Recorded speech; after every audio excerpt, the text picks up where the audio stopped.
नमस्कार, Vidarbha media news के सवाल तो बनता है में आपका स्वागत है। मैं हूं आपका host end host Sahil Syed. आज सवाल के घेरे में है प्रियदर्शनी स्कूल और जनता स्कूल। अमित बोरकर, आम आदमी पार्टी अध्यक्ष घुघुस, इनका ऐसा कहना है कि इस स्कूलों में भ्रष्टाचार हो रहा है, एजुकेशन के नाम पर लूट चल रही है।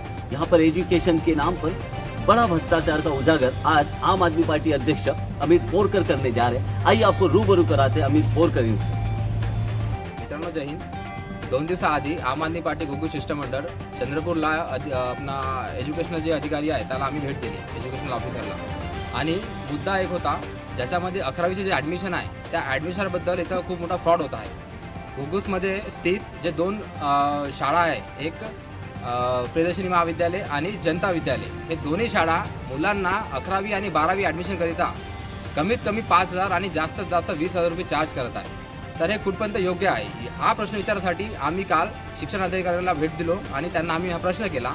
तर आम्हाला त्यांच्याकडनं एक आश्वासन मिळालं आहे की लवकरात लवकर आम्ही या विषयावर कारवाई करू आणि तिथले जे प्रिन्सिपल आहे आणि जे लिपिक आहे यांच्यावर आम्ही कारवाई करू। कुठेतरी गरीब मुलाला शिक्षण करायला मिळालं पाहिजे। तुम्ही बघत असाल दिल्लीमध्ये जे माननीय अरविंदजी केजरीवाल आहे, तिथले मुख्यमंत्री आहे, त्यांनी तिथे एज्युकेशन पूर्णपणे फ्री करत आहे। इव्हन प्रायव्हेट शाळापेक्षा जास्त चांगलं एज्युकेशन आणि इंग्लिशमध्ये जे एज्युकेशन त्यांनी प्रोव्हाइड करत आहे आणि पूर्णपणे फ्री करत आहे। तरी सुद्धा आपल्या महाराष्ट्रामध्ये हे आपलं दुर्दैव आहे की महाराष्ट्रामध्ये येत्या काळी आपल्याला बरेचशा शाळा बंद पडल्या पाहायला मिळतो आणि आणखी एक भ्रष्टाचार आपल्याला पाहायला मिळतो। येणाऱ्या 26 तारखेला आपल्या इथे 11वीचे ॲडमिशन प्रोसिजर होणार आहे, तेव्हा हे लिस्ट लागणार आहे। तर आमची मागणी आहे की जे लिस्ट लागणार ते लिस्ट मेरिट बेसिसवर असली पाहिजे, कुठल्याही पैसे घेऊन त्यांना ॲडमिशन मिळालं नाही पाहिजे। जे मुलं मेहनत करतात त्या मुलांना तिथं ॲडमिशन मिळालं पाहिजे, पर्सेंटेज वाईज ते लिस्ट लागली पाहिजे। आणि आतापर्यंत जे जनता शाळेने आणि प्रियदर्शनी शाळेने जे पैसे मुलांकडून घेतले आहेत ते परत करायला पाहिजे।